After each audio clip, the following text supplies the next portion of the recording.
Irene, are you ready? I'm ready. Good. Our mission. Helping Parents Heal is a nonprofit organization dedicated to assisting bereaved parents. Through support and resources offered, we aspire to help individuals become shining light parents, meaning a shift from a state of emotional heaviness to one of hopefulness and greater peace of mind. Helping Parents Heal goes a step beyond other groups by allowing the open discussion of spiritual experiences and afterlife evidence in a non dogmatic way.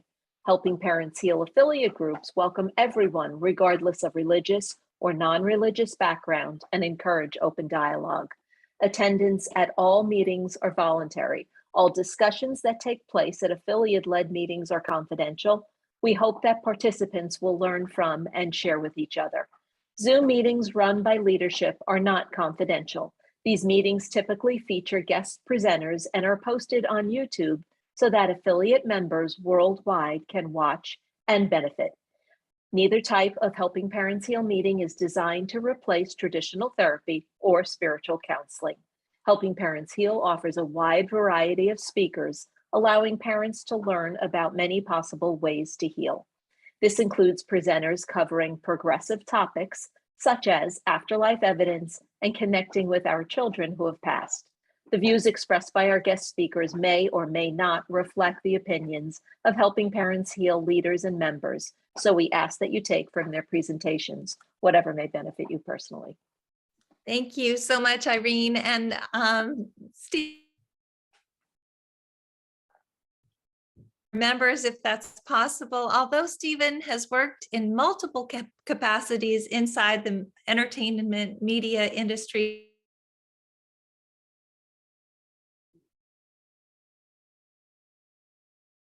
the story came with the death of Stephen's father when shortly afterwards, his mother began reporting interactions with whom she believed to be Dad's ghost, a real-life Mrs. Murr situation, which naturally begged the question, are ghosts a real phenomenon, or are they merely symptomatic of profound grief? Living with Ghosts is the culmination of a 7-year investigation into the nature of love, death, and ghosts, and features 3 survivors' quests for answers.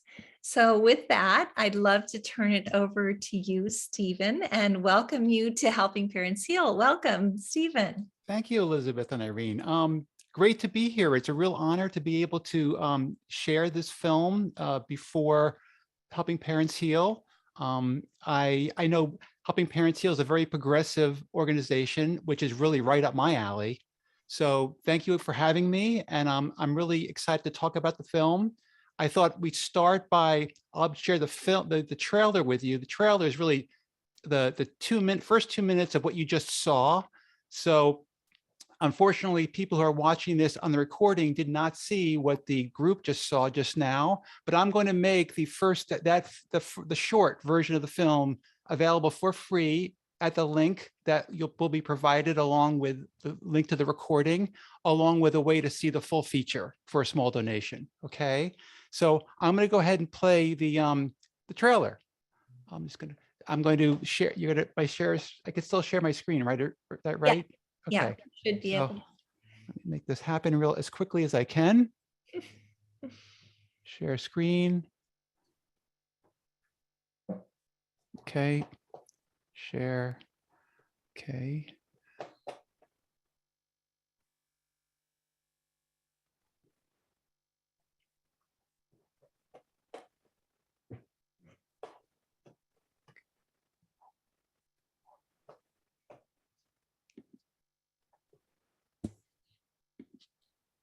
Okay, good.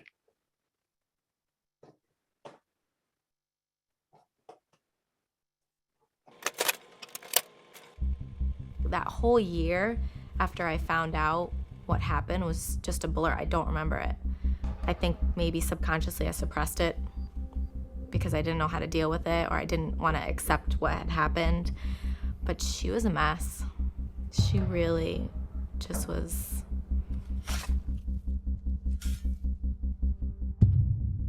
We are not a society prepared to deal with grief, and part of that comes from our innate nature to want to fix things. Especially in America, we're a society of fixers.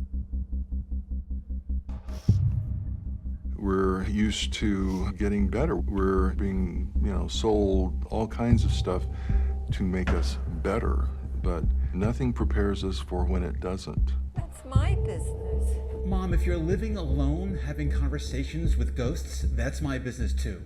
People on morning can sometimes experience hallucinations or what we call perceptual phenomenon. And there was Bernard. He's just standing there. They're reporting an actual human experience that's part of our empirical world as well. Every country and every society and every culture has records of these type of encounters occurring. Why are you proposing these things? Because you'll never measure them. And if you can't measure them, then are they science?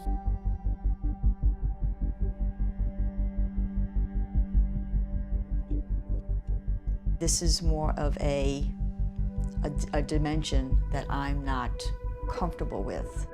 If people don't want their reality shaken, I think we should not push them beyond that.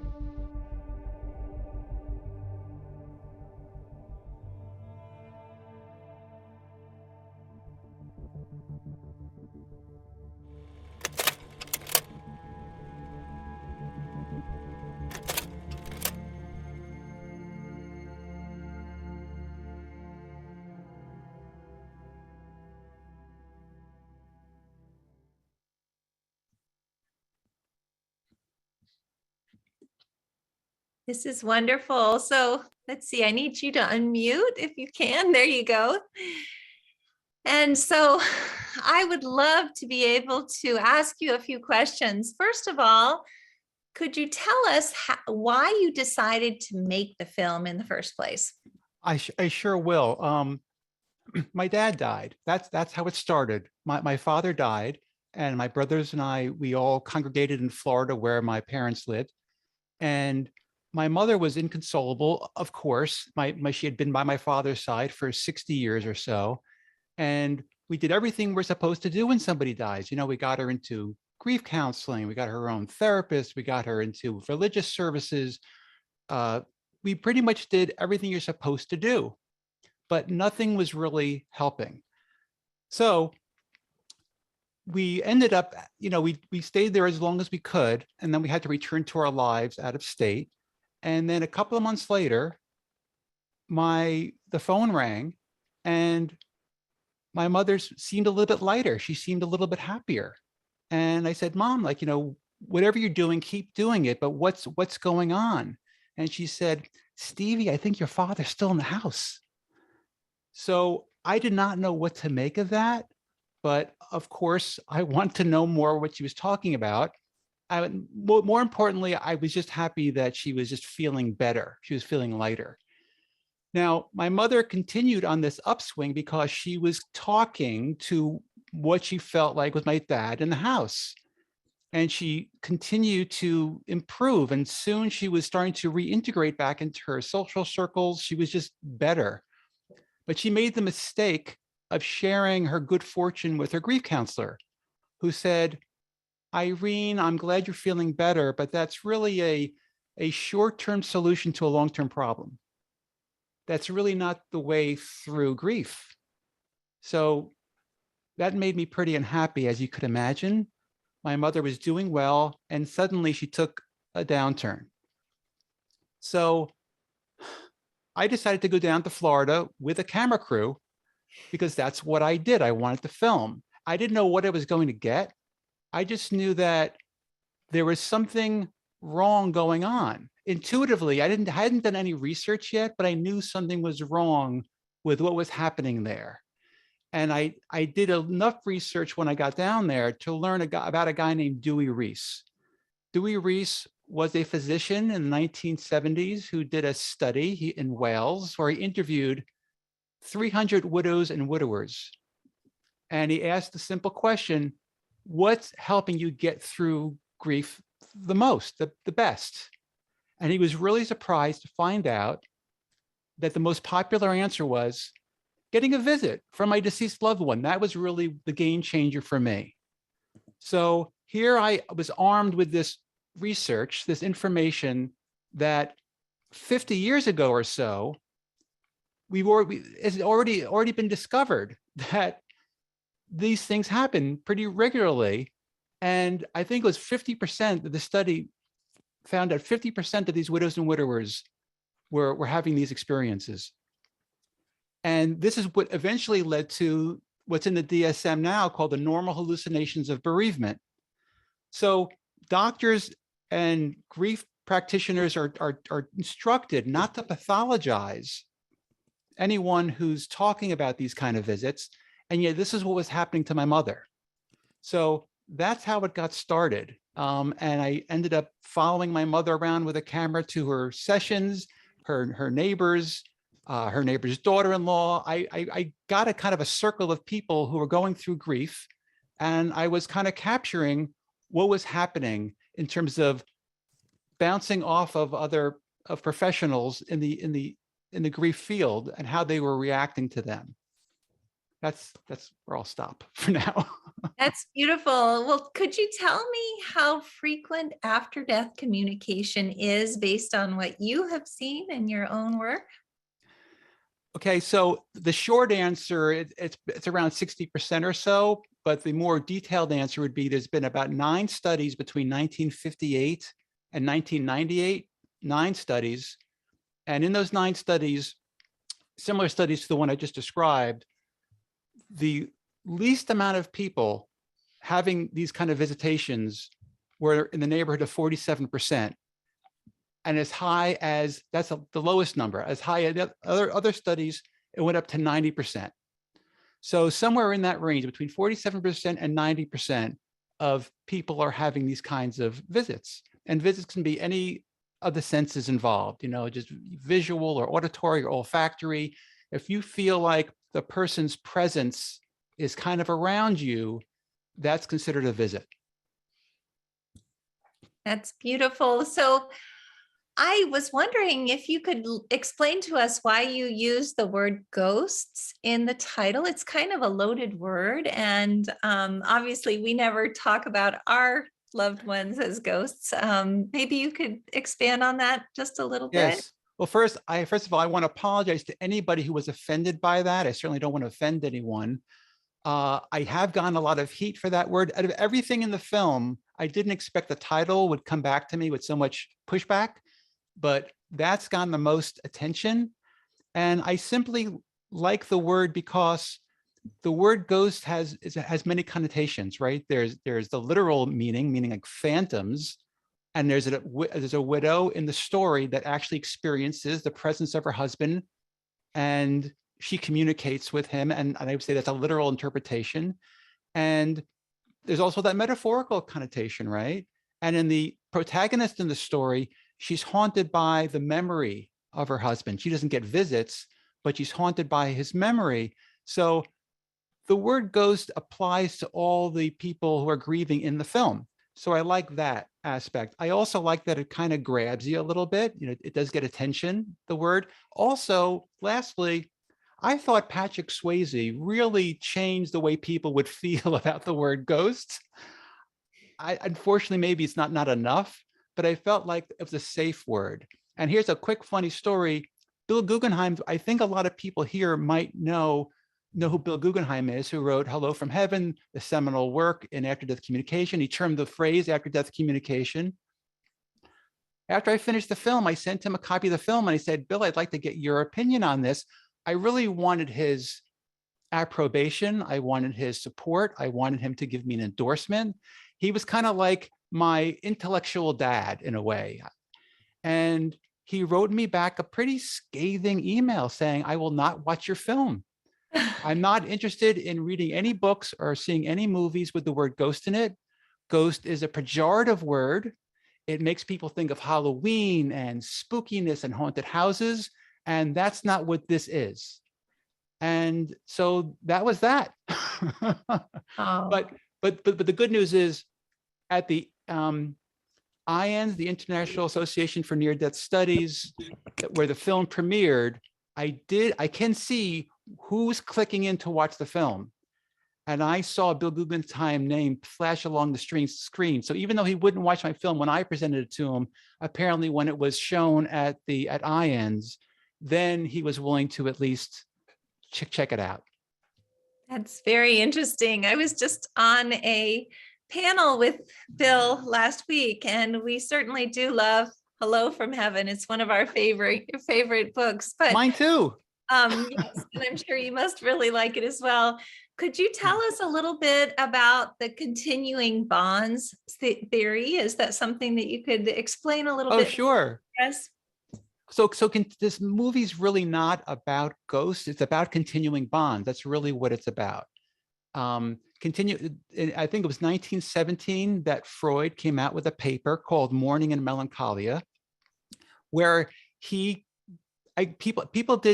read that and came away with the feeling that, okay, Freud, the big heavy in the field, he's saying we really should cut our loved ones out of our lives forever. We shouldn't like turn back.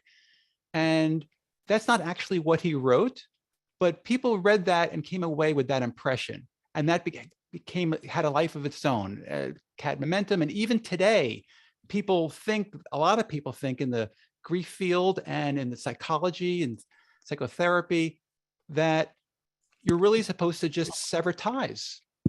And what the continuing bonds theory is, and this came out around 1995, a professor by the name of Dennis Klass and his colleagues did some research and found that, no, that's really not the way to handle grief. We actually do much better. Us humans just do a lot better when we maintain a bond with our deceased loved ones. Whether you believe in the afterlife or not, if you have conversations with your loved one, whether in your head or out loud, it's just better for our nervous systems. So he came out with this research. It was very well received in the academic circles, but things take forever, as you probably know, to go from academia to the clinical side of things. So here we are today. I had to make this movie kind of to say, look what happened to my mom. She was just having these experiences. She was continuing her bond with my father. And there were people saying, that's not the way to handle it. That's very interesting. And it is fascinating that you did this with your mother, that she's the one who I think a lot of people in the beginning were kind of confused and didn't realize that this was your mother, but it's fascinating that you did this with your mother. And I'm sure that brought you both so much closer by doing so. I was interested in knowing too, how many of the scenes in the film are reenactments? Everything in the film is real. I was filmed over 7 years and everything was like a real slice of life. The only thing is, because we had to get people to stand in certain places so the camera could capture them, and we had to ask the subjects to wait to talk until we were ready to shoot. There's a certain amount of unreality. It's like shot like a reality show, but everything is real. I mean, all the dialogue is real. There is one scene where it's actually in the short we just saw that there's somebody doing research on a bed. They're doing research online. That person doing research, we were not there to capture her doing research during that moment, so we had to ask her to do it again for us. But that was our one cheat. Everything else is the real thing. That's amazing. That's a lot of real footage. I have some questions in the box. Is it possible to answer some questions from parents? Is that okay with you? Sure, of course. Okay. Sherry is asking, can you please ask to explain the difference between this treatment and EMDR? I'm trying to understand where the after-death communication comes in with the treatment. Okay, so look, ostensibly EMDR and IADC are identical. It looks the same. And they're both trauma therapies, but the main difference is with EMDR, the focus is on the trauma itself.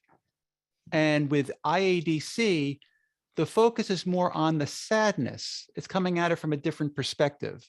So with IADC, the crux of it, what the therapist really works hard to do with the client or the sitter is to figure out exactly where the tip of the iceberg is in terms of the memory that makes them the most sad. There's usually one moment in time or one memory that kind of you could perseverate on, you kind of live over and over again, you get stuck on. And sometimes it takes a while to get to that memory, but once you get there, you could start to dismantle it. So asking the person to relive that memory while doing the bilateral stimulation, which is that tapping that you kind of see in the film. It also looking back and forth, like following a pen back and forth like that will also have the same effect of bilateral stimulation. You're stimulating both sides of your brain while reliving a trauma.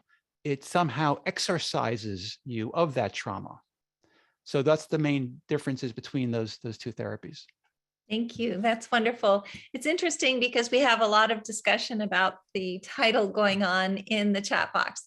And some people are obviously saying that, well, there's one person who said that they didn't want to see the movie when they had the name Ghost associated with their daughter. But then there are other people who are saying that Ghost, let's see, I'm just going back to, sorry. While you're looking, I'm going to say that people forget that ghost is also it's a figurative word too. You know, people use it all the time for just feeling like they can't, when they feel haunted by something. And a lot of people are just haunted by the death. They're haunted by the memory. They're haunted by whatever. In the protagonist's case, again, of the film, she's haunted. Yeah. So, again, forgive me, everyone, for those people who were offended by the word. I can completely understand it. I struggle with the title myself, and after I had some pushback, I try to come up with a new title. And if anyone here has a better title for this film, but they have to see the film first. After you see the film, if you have a better title for me, I would like to know that title. That's beautiful. Let's see. There are a lot of people who are saying, I love the title. We all know that our kids and other loved ones on the other side visit us with love and light. They do not visit us to hurt. Let's see. We also have exactly. I've seen the entire movie and it is excellent. I'd even consider doing the therapy demonstrated in it for that grieving wife. Don't let the word ghost deter you. So good. I think that that's also really good. Great, I got a shout out. Fantastic. Then, let's see. I think that a lot of people here love the documentary though. So this is Sabina who's saying she didn't like the title, but she loved the documentary. Very well made. Lots of people are saying, looking forward to seeing the film. I'll take the challenge. I loved it too. So there are a lot of people who really appreciated your documentary. I wanted to just continue with a few other questions if that's possible. Sure. Before you do, I want to say a few people came to me and said, hey, why not call it Living with Spirits? And there's a very deliberate reason why I chose not to use in the title anything that's smacked of spirituality or heaven or the word veil. These are all spiritualist terms. This was a mainstream movie that I wanted to make. I didn't want to preach to the choir. I wanted to hit the mainstream with this. And so ghost, it's a mainstream word. It's a cynical word, like the protagonist in the film. She's a cynic. So I thought for that reason alone, I want support from HPH. I want that. we got to spread this message to the mainstream. So are the volunteers in the study actually perceiving they're deceased, or are they merely hallucinations? I love that question. I love that question because I got a great response when I asked that question to the founder of the therapy, Al Botkin, who discovered this therapy. Well, he was performing EMDR in a VA hospital in Chicago to Vietnam vets. And someone accidentally he accidentally facilitated an after-death communication because he modified the EMDR just slightly. And it was a surprise to him. So, Elizabeth, I have to ask this question. I just lost my train of thought. What was what was the question again? You were talking about whether or not these Yeah, the real or hallucination. real So, or hallucinations. okay. Yes, exactly. So what Al Botkin, he gets that question all the time too. And, you know, he wrote this book after that and he really caught on. But the answer is when he does any kind of media or any kind of interview, people ask him that question, he says, it doesn't matter. And the reason why it doesn't matter is because the therapy is about healing. He doesn't want to get mired. And I'm going to just take a page out of his book for a second. I'm going to talk like as we're together right now. I don't want to get mired in the debate of whether or not our personalities survive this physical form. If it's a healing modality and we get stuck there, then people lose sight of what's important. So what Al Botkin needed to do, he's not really a marketing maven, but he knew that if it was about whether or not if it was real or for whether it was a hallucination, if he got stuck there, the word wouldn't spread that this was happening, that people were actually having this experience. So he said, let's make it about healing. Let's not make it about what the scientists need to debate, whether it's a bona fide energy visit versus something in their minds. It doesn't matter. People are coming away from this therapy feeling healed. And get this, Elizabeth, skeptics do better than believers. Now ask me why. Okay, I was going to ask you why, if it works for skeptics. So please tell me why. So I want everybody's attention. Everybody hear that? Is this therapy works better for skeptics? Does that make any sense to anybody? I want to see some head nods. So it works better because there's a paradoxical effect. If you are a believer and you're excited about this therapy and you've heard stories about people reuniting with their loved ones from this therapy, you want it so badly, you can go into the therapy room too excited, and those expectations can block results. Whereas the cynics, the non-believers, don't have any expectations. So the feeling like, this is not going to work. No way this is going to work. That's actually a more fertile state of mind to be in for this therapy. This therapy works about 70, 80% of the time. Now that's mind-blowing. Compared to any therapy, that is an unbelievable number. And the film features basically a college study where they were comparing this IADC therapy to traditional grief counseling. Wasn't really a fair fight because no one gets better from traditional grief counseling, but this IADC therapy with a 70, 80% success rate is pretty unbelievable.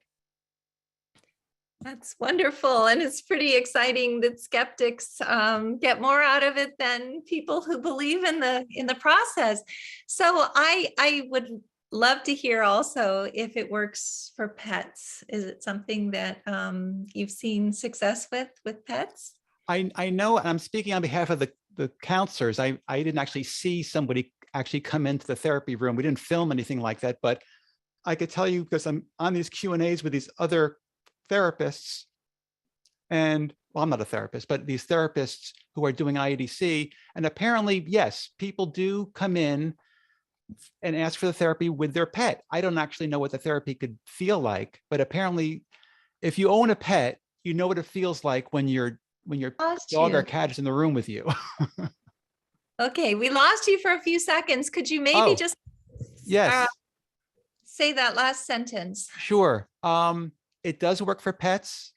I don't know what that feels like. I didn't have the therapy and I don't know what people are saying, but if you have a pet, you know what it feels like to have your pet on your lap, and people are having this kind of experience in this therapy. Beautiful. So Lisa, who is a huge part of Helping Parents Heal, just said, I feel in traumatic grief, we are living with ghosts, the ghosts of our former selves, until we realize that there is no such thing as dead. Then we transform. Our own spirit can then again be alive and joyful. So she has switched that ghosts to us as survivors instead of our loved ones who have passed, which is very beautiful. So I just wanted to let you know that. That's interesting. By the way, I lost 4 people during the making of this film, so I'm no stranger to grief. And luckily, because I was speaking to all these experts and I was going through this thing with people in grief, I actually felt like I was in a great place mentally to be making this film and to be living in that grief-stricken place. Yes, I'm sure that you were.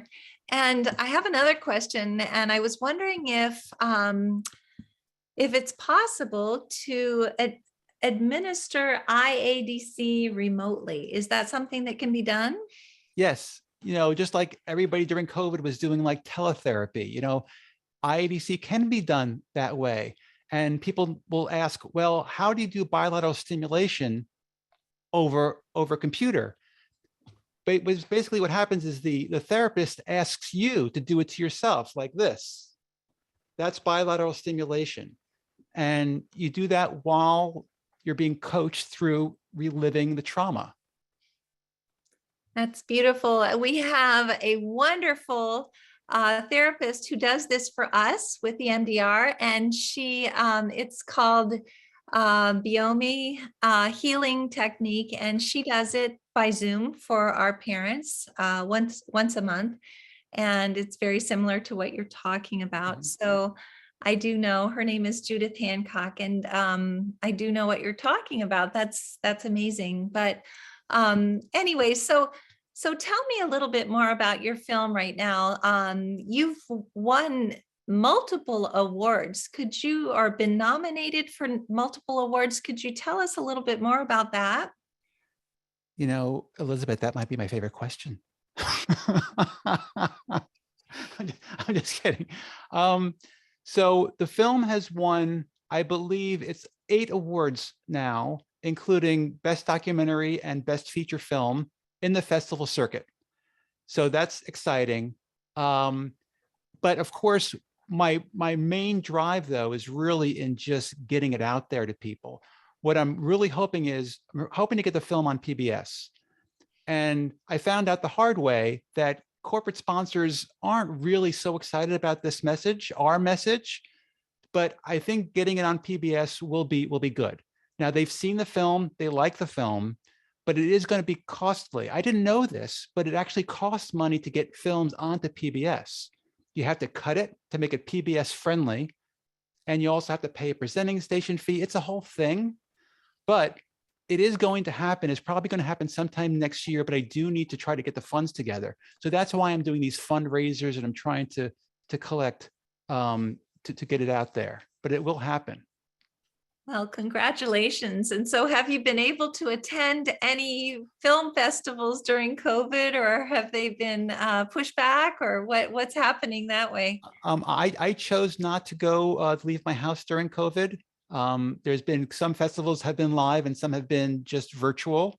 And so I've just been tuning into the virtual ones, which are working okay.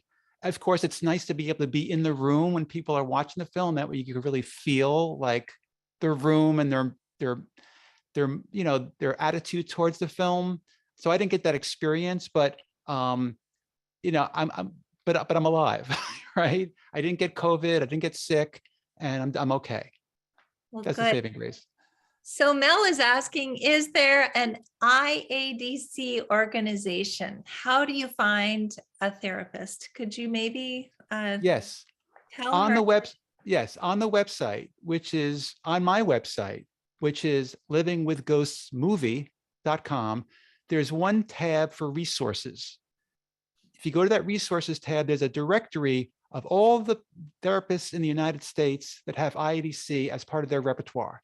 There's probably like maybe 500 or so worldwide, and they're separated by geography.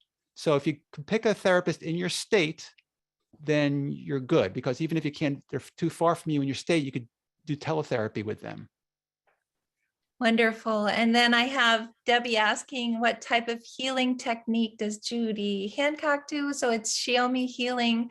And again, she does it once a month. She'll be doing it again on the 11th of April, if anyone's interested.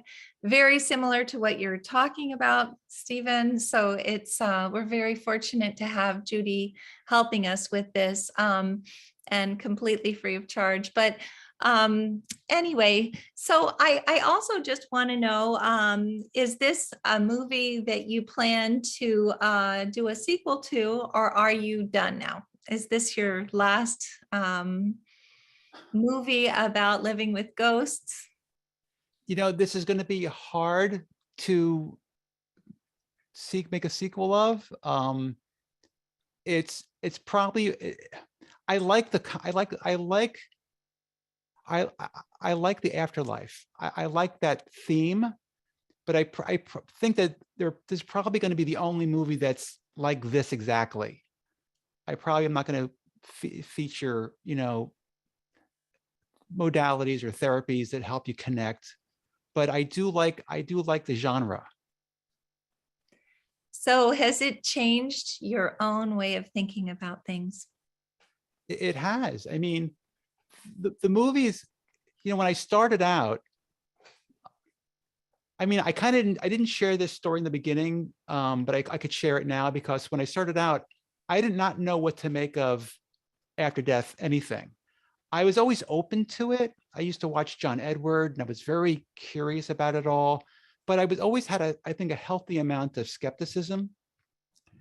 But when I went down to Florida, when my dad died, and the neighbor came over and said, Irene, by the way, I do this thing, you might want to try it too. I write to my husband every night, my late husband, and that gives me a lot of comfort. And by the way, he writes back to me. When I heard that, I was like, whoa, wait a minute. You know, that can't be real. But as I got to know her and I visited her house and she showed me a stack of legal pads. This, by the way, this person is Ethel. She's in the film. But she showed me a stack of legal pads of the correspondence she had with her husband for 12 years. And she seemed very reasonable.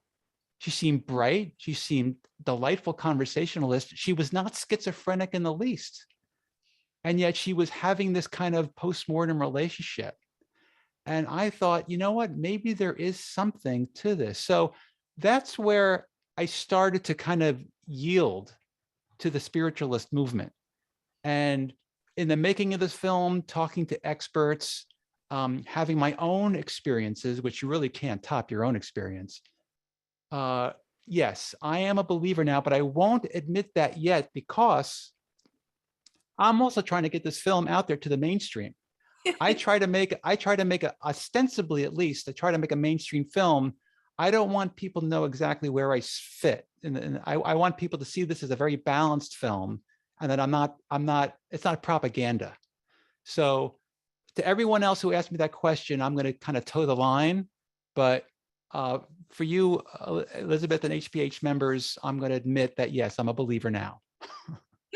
Well, I would think so after watching the movie. But I also just want to ask you, do you feel that you have a relationship with your father in spirit? Do you feel, I know your mom does, but is it something that you feel at all? I got a visit from my dad. So yeah. Again, I don't talk about that publicly, typically, but that was pretty profound, as I'm sure a lot of people here know what that feels like. And it's, I would say our relationship is probably better now than ever. It usually is. It's everything becomes wonderful. When our loved ones transition, there's absolutely no strife, no issues, no problems. They are home and we're still in school, and we're learning lots of important things while we're here, but it is hard to have someone that we love so dearly on the other side. But again, the veil is becoming more and more thin. And I think that what you have produced here proves that that veil is getting thinner. Nancy, I just want to read what Nancy has to say. She's one of our caring listeners. I watched the entire film and truly appreciated everything about it. So approachable and food for thought for everyone. Both my daughters are psychotherapists. One's a trauma therapist. I can see great benefit to incorporating IADC into what they do, especially given their experience as sisters who have had brothers pass and knowing beyond a doubt that they are still right here. So I think that's very beautiful. That's great. And then let's see, I guess Sandra's having trouble watching the movie. Anna's saying, I love this man. How can we support him and follow him? Is he on Facebook, Instagram, etc.? So could you tell us how we can support you as a group and where you are located? Okay. Well, first thing, I want everybody to see the movie. That's my first hope, is that everybody, I'm sure that there'll be a link associated with this recording that you have, right, Elizabeth? There'll be a link next to it where you have an opportunity to watch the free version, that's a short version, or the full-length version for a small donation. So I want everybody to watch the film, and if they want to support the cause and get this movie out there on PBS and get everybody seeing it, maybe they'll go for the version that you have to pay for.